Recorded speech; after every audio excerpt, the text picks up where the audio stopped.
On va présenter un petit peu qui nous sommes. Hop, donc là, vous avez les éléments. Donc, on va essayer de tenir le délai jusqu'à 17h45.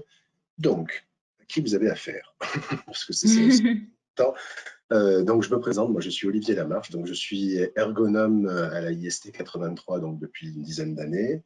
Mon rôle essentiellement dans le service, c'est déjà d'appartenir à un service que nous appelons, nous, pôle technique, qui, dans les faits, vient en aide aux équipes médicales de notre association, donc sur des aspects très variés en lien avec les risques professionnels.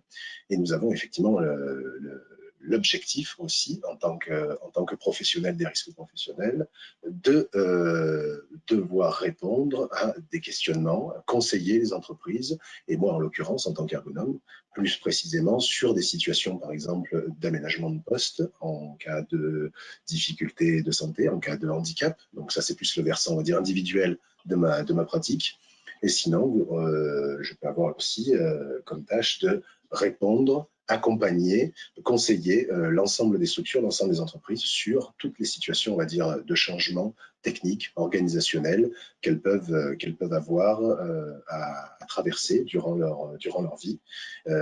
Et un exemple assez concret, c'est par exemple effectivement des changements de locaux qui vont avoir un impact sur les conditions de travail, un impact sur le travail réel et qui vont devoir être accompagnés justement, donc analysés, accompagnés. Et donc ça fait partie de mes missions que de réaliser ce type d'accompagnement. Je te laisse te présenter du coup, Corinne. Ok.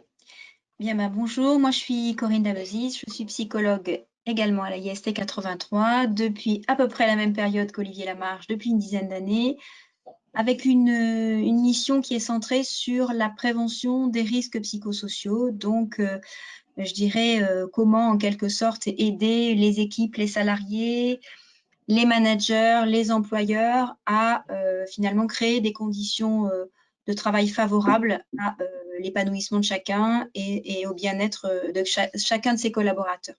Donc, vous voyez, ça peut paraître simple, mais bon, je pense que vous le comprendrez aisément. C'est au quotidien un travail en profondeur pour changer aussi des comportements, des pratiques.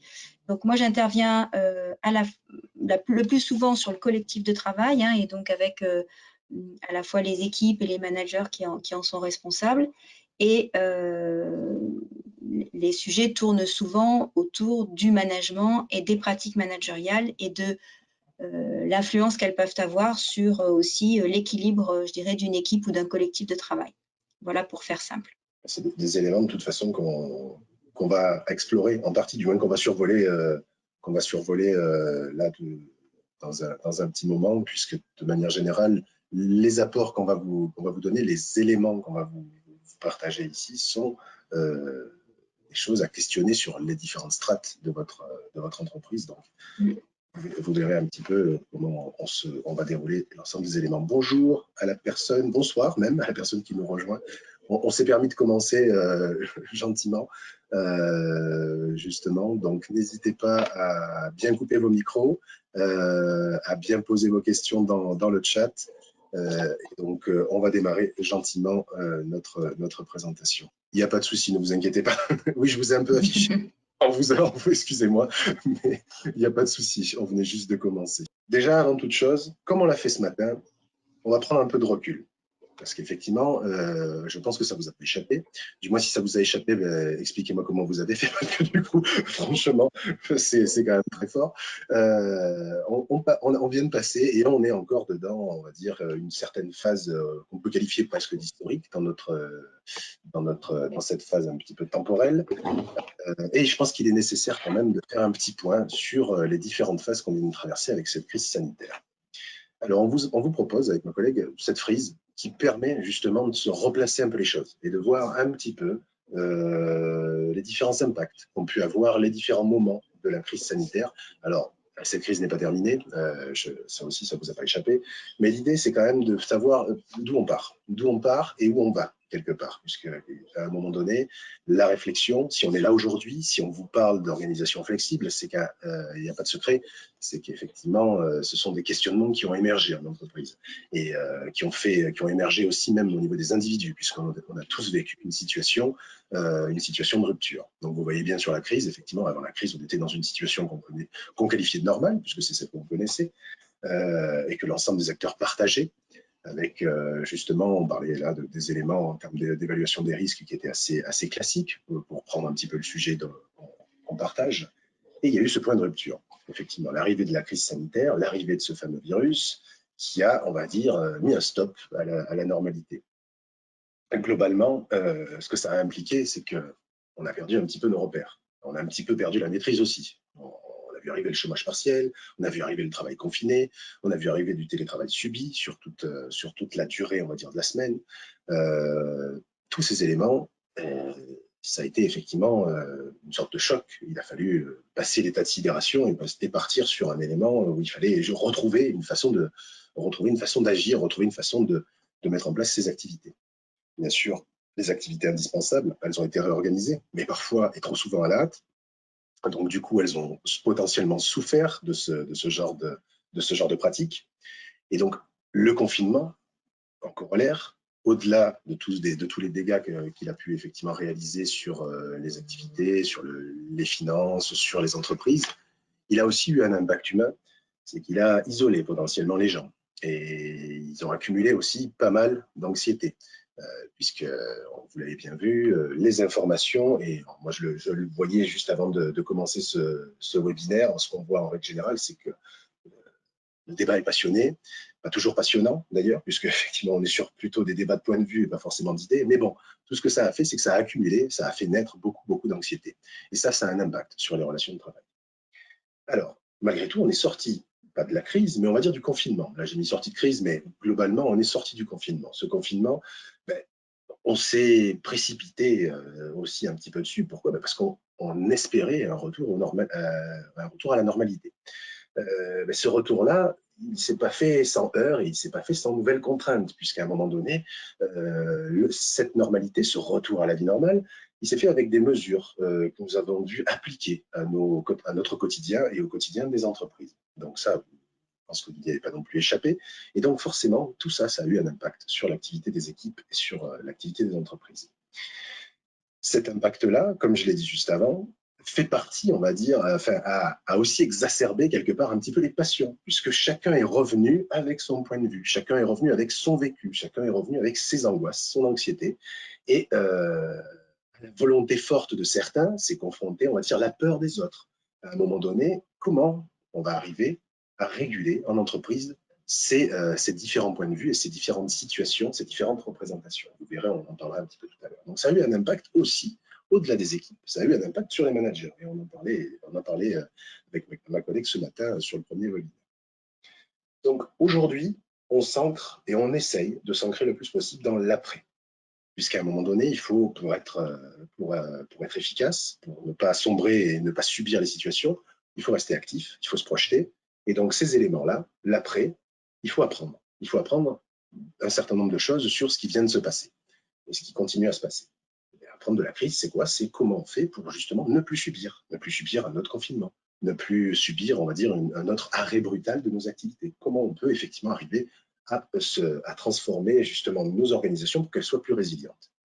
C'est un petit peu ce qu'on vous a mis ici, capitaliser, pérenniser, instaurer des modes d'organisation qui soient suffisamment novateurs, solides, pour justement sortir de la crise, si je puis dire, la tête le plus haut possible et la tête le plus hors de l'eau. Donc voilà, le propos d'aujourd'hui, c'est vraiment de jeter un petit peu les bases de quelque chose que peut-être vous avez déjà expérimenté, peut-être que vous avez déjà effectivement mis en place, mais l'idée, c'est toujours de rester dans cette optique où on va rompre avec ce qu'a fait le confinement, ce qui nous a fait manquer le confinement, c'est-à-dire ce partage, ce lien. Voilà, ce qu'a rompu le confinement, c'est ce lien. Pour arriver à se projeter suffisamment bien et correctement, il faut retrouver ce lien, retrouver ce partage et retrouver, on va dire, cette réflexion qui peut manquer. des éléments complémentaires avec ce petit schéma qui illustre justement les difficultés que vous pouvez avoir suite justement à la crise et suite au retour de l'activité. C'est-à-dire qu'à un moment donné, les gens reviennent, les gens se confrontent et confrontent notamment leurs appréhensions, leur anxiété et leur point de vue. Et vous voyez qu'effectivement, alors sans forcément mettre en place une échelle de valeur entre la liste que vous avez en bas et la liste que vous avez en haut. Hein. Il n'y a pas forcément du négatif ou du positif, mais en revanche, il y a des représentations et elles sont présentes. Et vous avez certainement, soit vous vous reconnaissez dans certaines de ces libellés, soit vous reconnaissez certains de vos collaborateurs. À un moment donné, ces représentations-là, on ne peut pas faire sans. Elles sont là et elles ont un impact de toute façon qui est plus ou moins pesant, plus ou moins lourd sur l'activité de la personne, sur son travail, sur l'organisation en règle générale de la structure, sur l'équipe et donc effectivement sur les personnes qui régulent ce petit monde, les managers, les employeurs. Donc le confinement, il a eu un effet et on ne peut pas le nier. Donc il faut retrouver cet état, un état justement d'équilibre, puisque là on voit que l'équilibre potentiellement peut être rompu, il faut retrouver cet état d'équilibre. Comment on le retrouve? Comment on retrouve cet état d'équilibre? On passe par ce qu'on évoque aujourd'hui, la possibilité de plus de souplesse, de gagner effectivement en flexibilité pour mieux absorber voilà, ces situations un petit peu délicates. On va en parler. Avant de démarrer, on a tous un avis. J'ai envie de dire, on l'a bien vu hein, sur la Covid, on a tous un avis. On est tous d'un bord ou de l'autre, on est des fois un peu au milieu, mais on a tous un avis. Et un avis, on peut en exprimer aussi sur les organisations flexibles du travail, sur l'organisation souple. Qu'est-ce qu'on voit? Là, on s'est permis de mettre un peu une échelle de valeur, mais concrètement, on peut avoir des a priori. Et ça, on l'a vu émerger parce que des articles sur le télétravail, j'ai envie de dire en veux-tu, en voilà. Il suffit de taper télétravail dans Google Actu, vous allez voir effectivement que vous avez un certain nombre de retours, un certain nombre d'éléments que vous allez pouvoir vous répercuter. Donc, on voit, qu'est-ce qu'on voit sur des avis positifs, enfin un petit peu passionnés, on va voir, ah ben oui, c'est super simple, tous les collaborateurs ont déjà tous les outils à leur disposition, ils vont s'y mettre très vite, quoi, très clairement. Ils sont déjà équipés. Et puis, ils vont être hyper autonomes, hyper investis. On va pouvoir faire des visios à la demande. Ils seront efficaces H24. Et puis, ça va simplifier les choses. Au final, ils sont déjà chez eux. L'articulation vie privée, vie pro, ça va se gérer facilement. Donc ça, c'est la partie à fond au taquet. J'ai envie de vous dire, on est vraiment très bien là. Et alors, si on regarde un petit peu de l'autre côté, sur les moins, qu'est-ce qu'on voit? On voit un peu de réticence, on voit que c'est bien trop complexe à mettre en œuvre. Et puis potentiellement, mes activités, elles ne sont pas forcément tout à fait adaptées. Je ne peux pas le mettre en place, ce type d'organisation, c'est trop compliqué. Et puis en plus, ça va m'éloigner d'autant plus de mes équipes. Je l'ai bien vu pendant le confinement, je vais perdre le contrôle. Et puis, qu'est-ce que justement, puisque je perds le contrôle, je ne vais pas savoir exactement s'ils vont travailler, je ne vais pas savoir s'ils sont suffisamment efficaces. Enfin, je vais perdre totalement la visibilité sur eux. Et puis en plus, du coup, comme je ne vais plus pouvoir avoir aucune visibilité, je ne vais plus pouvoir rien organiser, je ne vais même pas pouvoir avoir d'organisation de réunion d'équipe. Enfin, ça va être le chaos total. Donc, vous voyez que là, on est quand même sur deux visions très, très, très différentes. Mais malgré tout, ce sont des a priori. Et ce sont des a priori sur un mode d'organisation qui, au final, peut très bien se situer au centre, et pas du tout positif, pas du tout négatif, mais qui peut être négocié, qui peut être partagé, qui peut être discuté. Et donc l'objectif, si on doit aussi retenir un élément de la crise, c'est vraiment cet élément-là. Ne pas sombrer justement dans le débat de point de vue, mais vraiment dans un débat d'idées.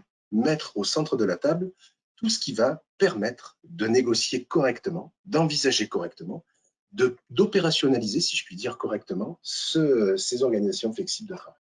Alors de quoi on parle? Justement, parce que tout à l'heure, j'arrête pas de dire flexible, souplesse, je ne sais pas, peut-être qu'on peut parler de yoga, mais je ne suis pas sûr que ce soit ça.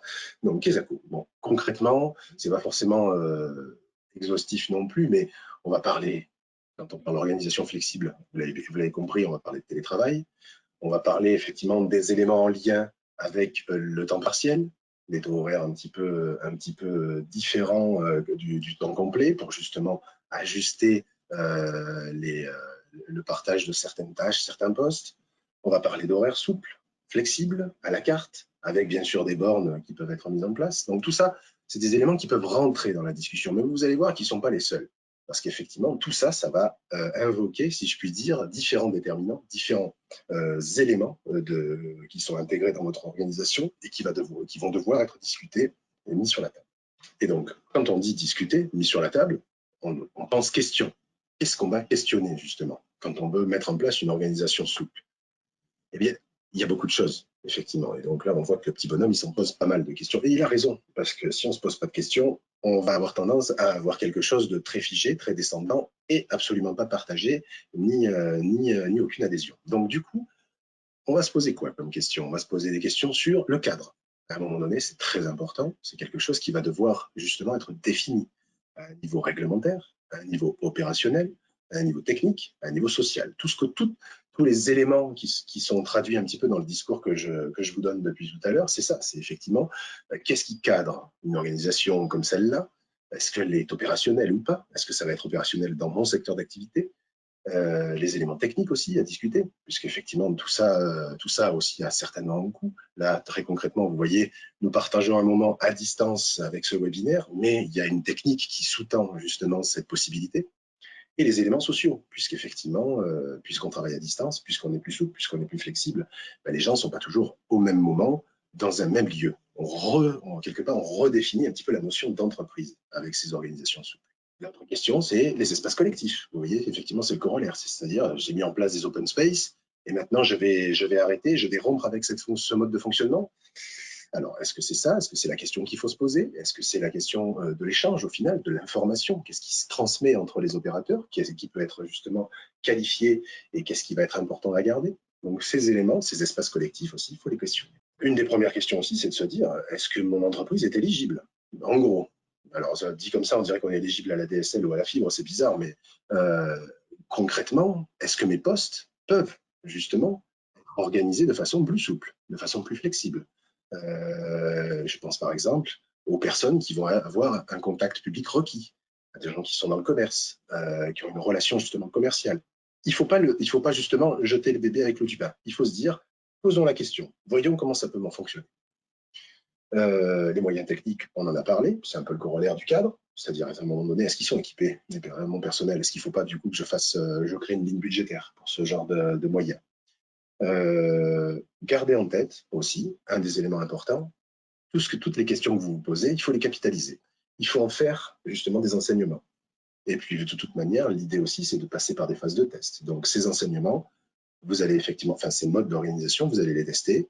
Ce test-là, vous allez capitaliser, vous allez en analyser les résultats et vous allez effectivement trouver des enseignements de ce type-là. Et bien évidemment, ce qu'on voit un peu et ce qu'on voit apparaître aussi dans la littérature et dans les actualités au jour d'aujourd'hui, c'est que ce nouveau mode d'organisation que nous avons subi au départ avec le confinement et qui peut se perdurer effectivement en fonction de la crise, mais pas que, ça peut avoir un impact socio-économique sur l'organisation, l'entreprise et sur les personnes.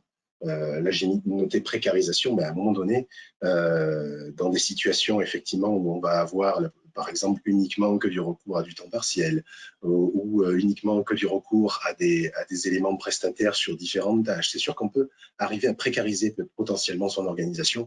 Et ça, c'est le risque derrière, c'est de ne plus maîtriser justement l'ensemble des éléments de son organisation et de sa structure. Et du coup, d'être au final dans l'inverse de ce qu'on souhaite faire, une absence de maîtrise, et du coup mettre en difficulté l'ensemble de la boîte. Gardez à l'esprit, la condition de réussite, c'est déjà le besoin d'adhésion. À un moment donné, si vous n'avez pas l'adhésion de votre collectif, ça va être difficile de lancer les choses. Et de l'accord. À un moment donné, il faut être d'accord sur la tournure des événements, sur la négociation qu'on souhaite mettre en place. Chacun doit pouvoir justement le fonder, puisque toutes les strates doivent être justement favorisées, pas favorisées, mais mises en avant, ou du moins consultées, pour que l'organisation flexible derrière puisse bouger, être testée et évoluer aussi dans le temps.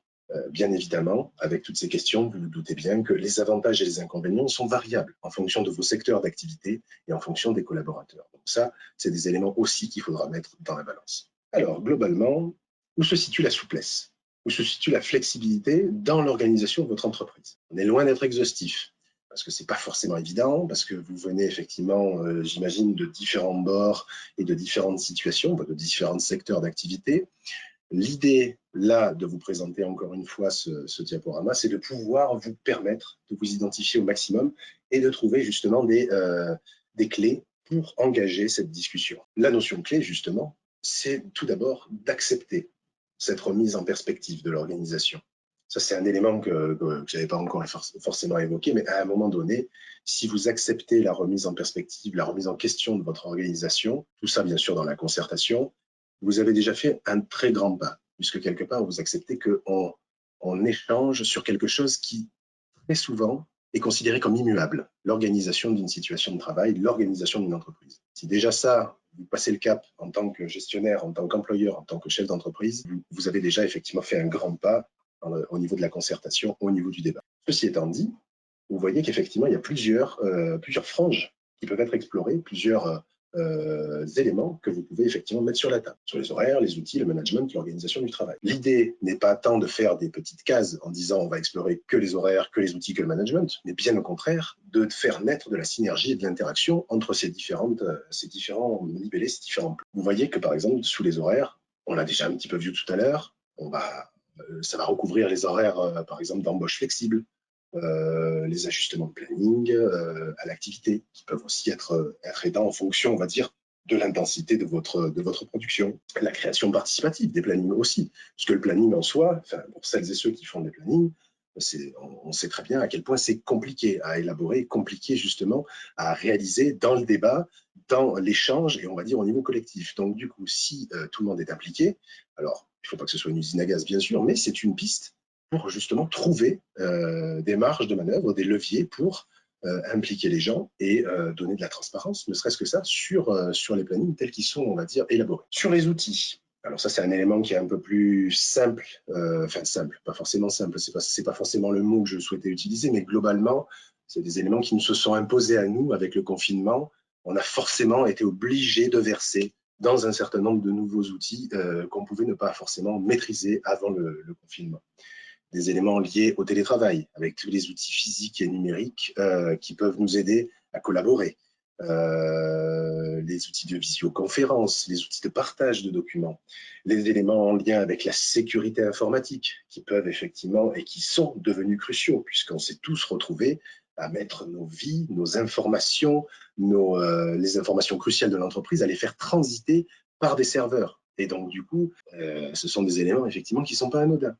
Le reporting également. Les outils sont devenus des outils de reporting sont devenus des outils à distance qu'il fallait gérer, qu'il fallait arriver à faire en sorte qu'ils soient le reflet le plus proche de la réalité du travail. Et bien évidemment, alors ça, ce sont des outils numériques essentiellement, mais il y a tout ce qui est aussi de la question des espaces partagés qui se sont remis, qui ont été reportés aussi depuis la fin de la crise.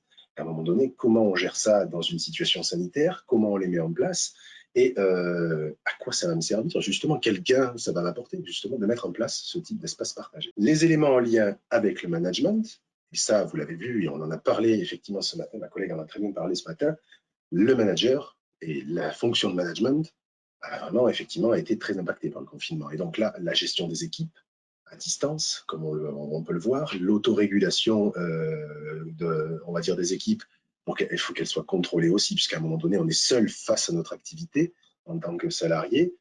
À un moment donné, le manager, lui, il doit pouvoir justement aussi être partie prenante de ce type d'autorégulation, de ce type de responsabilisation aussi qu'a fait naître ce type d'éloignement. Vous avez la hiérarchisation des activités, la priorisation des activités qui vont être aussi des éléments importants et impliquants, puisque bien hiérarchisé, bien priorisé, les objectifs seront aussi bien amenés. On parle aussi on va parler peut-être de reporting aussi intelligent. On parlait tout à l'heure de transparence sur les données, sur ce qui a été produit, la confiance aussi qui va être mise dans les outils de reporting par les équipes et vis-à-vis, on va dire, du manager, dans sa manière de se positionner face à ces outils. Tout ça, c'est pas anodin. Tout ça, ça doit être questionné. Et enfin, l'organisation du travail. Alors, des éléments en lien, puisque le management et l'organisation, effectivement, vous avez effectivement des éléments qui se recoupent. La hiérarchisation des activités, la polyvalence. On s'est retrouvés tous autonomes face à notre écran. Il fallait être à la fois opérationnel, il fallait être à la fois service informatique, puisque avoir la casquette informatique, parce qu'il fallait pouvoir se débrouiller. Il fallait être aussi un petit peu son propre manager, c'est-à-dire alerter quand ça n'allait pas. Ces éléments d'organisation, il faut les intégrer, c'est-à-dire qu'on est devenu polyvalent par la force des choses. Il faut aussi garder ça en tête. Ce sont des éléments qu'il faut remettre sur le tapis. Cette polyvalence, elle peut aussi passer par des éléments de formation interne. Il faut former les gens à ces nouveaux modes d'organisation et à ces nouveaux outils. Le recours aussi à la sous-traitance pour certaines parties, certaines activités qui étaient déjà peut-être présentes avant le confinement, mais qui se sont peut-être un peu plus augmentées depuis la fin de la crise. Et l'innovation, puisque vous savez très bien aussi que globalement, la mise en place de ces éléments, on va dire tout ce qui va permettre de gagner en souplesse, tout ce qui a fait qu'on est dans une situation où on va gagner effectivement en flexibilité, va permettre aussi à certains processus créatifs d'être mieux exprimés, et l'innovation, très clairement, avec tous les outils mis en place et plus de souplesse, peut aller plus. Donc tout ça, il faut pouvoir l'aborder. Il faut pouvoir effectivement le mettre sur la table. Alors globalement, pour justement approfondir un petit peu les sujets, ce qu'on a voulu mettre en œuvre, c'est mettre en avant ces différents piliers justement qui vont vous permettre de bien poser les questions, de bien établir, on va dire, la problématique. Et là, concrètement, vous allez avoir les 4 prochaines diapos, différents plots sur la charge de travail, l'adaptation des horaires, le soutien du manager, la relation de travail, alors qu'on ne va pas forcément peut-être aborder de manière intégrale, mais sur lesquels on peut revenir, le cas échéant, dans la discussion en fin de session. Sur la charge de travail, c'est un des piliers justement qu'on a pu voir émerger durant le confinement. Il fallait la gérer. Il fallait, comme je vous le disais tout à l'heure, parfois la gérer seul, puisqu'on était seul face à son écran, seul face à son activité, et du coup, il ne faut plus être seul. Le but, c'est ça, c'est de ne plus être seul. Donc, il faut édicter un certain nombre d'éléments et mettre en place, questionner les règles de fonctionnement, les rôles, la priorisation des tâches, faire des bilans, faire des points d'étape sur les activités, sur la charge de chacun, de soi et celle des autres. Éviter d'être noyé, parce que du coup, comme on est à distance, on va avoir tendance à être on va avoir tendance à manger la moindre information, à essayer de la chercher pour essayer d'en faire une synthèse la plus précise possible, éviter l'excédent. Il faut permettre aussi d'alterner, puisqu'à un moment donné, il faut retrouver un nouveau mode d'organisation, il faut alterner ses tâches et faire attention à ses temps de repos. Il faut faire des points réguliers sur la charge de travail et aussi montrer quelque part à quel niveau on peut se mettre en disponibilité et quand est-ce qu'on n'a plus envie de l'être, ou pas forcément envie, mais quand est-ce qu'on n'est plus disponible pour justement équilibrer les choses. Pour l'adaptation des horaires, même principe, on est sur des éléments où on va alterner les temps de présence potentiellement sur site et à la fois chez soi. Quand on est dans un début, on va dire, de mise en place d'organisation flexible, ce qui n'était pas le cas du travail confiné, on a peut-être cette alternance. On précise les éléments liés au droit de la déconnexion. On peut être flexible sur les horaires, en plus des temps de présence. On discute également, cette chose très importante, des marges de manœuvre et de tous les impacts de cette nouvelle organisation, pas uniquement avec les personnes qui sont dans l'entreprise, mais aussi avec nos clients, avec nos fournisseurs, parce que ça peut avoir aussi un impact. Il faut prévoir des temps communs au collectif pour justement réguler aussi l'information qui transite et aussi faire passer aussi les bons messages. Définir des horaires de travail, un planning, des éléments assez au final communs, mais pas anodins, à laisser effectivement sur la table. Pour ce qui est du manager, on est effectivement sur un élément, vous l'avez compris, qui est crucial, enfin une fonction cruciale, puisque lui, son rôle, quand on est à distance, quand on est dans une organisation flexible et quand on n'a pas accès en tant que manager à l'intégralité de son équipe à un instant T, il faut qu'il y ait une relation de confiance. Il faut prévoir les temps d'échange pour avoir une information régulière, organisée et cadrée. Il faut mettre en place des réunions d'équipe bien définies. Il faut réguler très rapidement les conflits au fil de l'eau, éviter, on va dire, alors vous allez me dire, c'est quelque chose que le manager doit faire de base, et vous auriez raison. Mais là, encore plus, c'est d'autant plus crucial quand on est dans des situations effectivement où l'organisation fait qu'on gagne en souplesse, mais du coup, potentiellement, on perd en proximité. Donc réguler les conflits au fil de l'eau, donc sensibiliser au final les managers et aussi l'équipe aux risques liés justement par exemple à l'individualisation du travail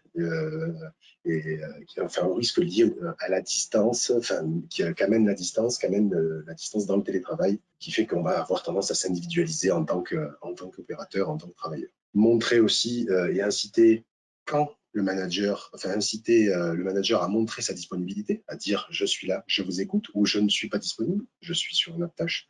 Voilà, être transparent vis-à-vis de ça.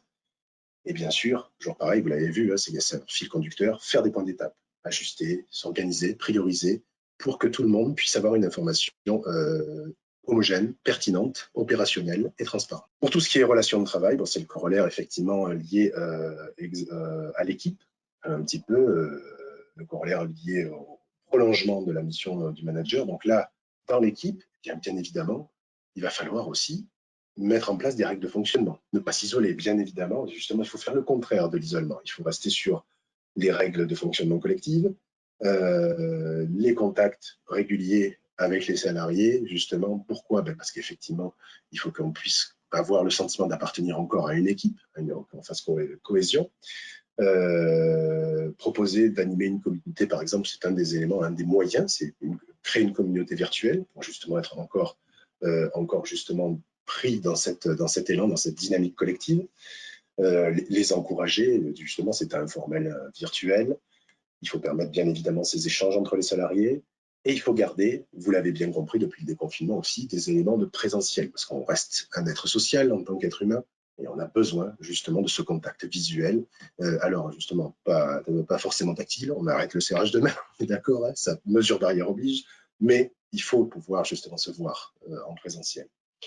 Et bien évidemment, tout ça, on n'est tous pas forcément égaux par rapport au ressenti vis-à-vis de ces différents éléments. Donc, il faut partager les bonnes pratiques et il faut réguler lorsqu'on se sent à l'aise avec ou lorsqu'on se sent mal à l'aise avec ces situations. Alors, je vais poursuivre un petit peu et essayer de tenir la deadline. Alors, 45, si vous êtes d'accord, on débordera un petit peu pour les questions, mais très concrètement, tout ça, ça a un impact. On peut le mesurer, en fonction des éléments, on peut plus ou moins le mesurer, mais globalement, qu'est-ce qu'on voit apparaître? Qu'est-ce qu'on a vu apparaître dans les organisations de travail qui ont mis en place des organisations souples? Et on voit, c'est ce que je vous ai dit un petit peu depuis tout à l'heure, c'est qu'on voit apparaître une nouvelle forme d'autonomie. Alors, autonomie, c'est le mot positif, et on va dire isolement, c'est le pendant négatif. Donc, en fait, l'idée, c'est de se dire qu'on a une évolution de toute façon du rapport au travail. Et on va être dans une forme d'autodétermination. C'est je suis investi, je fais, je suis désinvesti, je ne fais pas. Mais à un moment donné, on est dans ces deux situations et il va falloir effectivement réguler cette autodétermination ou cette absence de détermination vis-à-vis de l'activité. On a de fait, avec ces éléments-là, une frontière entre le privé et le pro qui s'atténue pour la simple et bonne raison on va être les temps entre l'entreprise et le privé vont être un peu les cartes vont être un peu rebattues, que ce soit au niveau temporel, mais au niveau du télétravail par exemple. Donc il faut aussi mettre en place des éléments qui peuvent médiatiser ça et quelque part réguler ces éléments. Le corollaire à l'autodétermination, c'est la responsabilisation. À un moment donné, on va être impliqué plus ou moins, de façon plus ou moins irrégulière en fonction de qui on est, en fonction de son état d'esprit. Il faut aussi mettre en place ces éléments, il faut en avoir conscience et il faut pouvoir le réguler. Le management, toujours, et encore lui, mais c'est important parce que lui, il ne faut vraiment pas l'oublier, il faut qu'il prenne sa place. Il faut qu'il prenne en considération le fait qu'il y a plus ou moins d'autorégulation du fait de cette distance dans le collectif et qu'il faut à un moment donné homogénéiser le contrôle managérial pour que celui-ci ne soit pas très vite mis en échec. Cet éloignement du manager avec le salarié va devoir être compensé par une régularité des échanges et la confiance qui va avec. Donc, du coup, à un moment donné, si ces éléments-là sont présents, ça va fonder justement une relation pérenne, une relation transparente entre les équipes et le manager. Et la question des outils, on l'a abordé tout à l'heure, mais elle n'est pas anodine.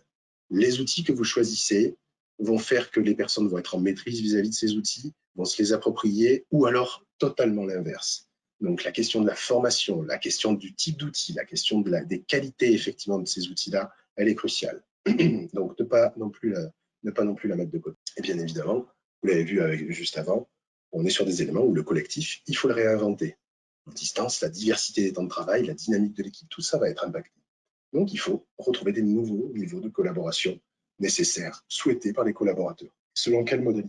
Alors, et puis, certaines personnes, comme je vous l'ai dit tout à l'heure aussi, peuvent méconnaître certains outils, on va dire sociaux, pour pouvoir justement réinventer les éléments autour de la dynamique collective. Il faut ne pas hésiter à essayer d'analyser, de comprendre, de cibler ces personnes-là pour justement faire en sorte qu'elles ne soient pas marginalisées. Alors, c'est un petit exemple, un petit focus sur le télétravail que je vais faire très rapidement.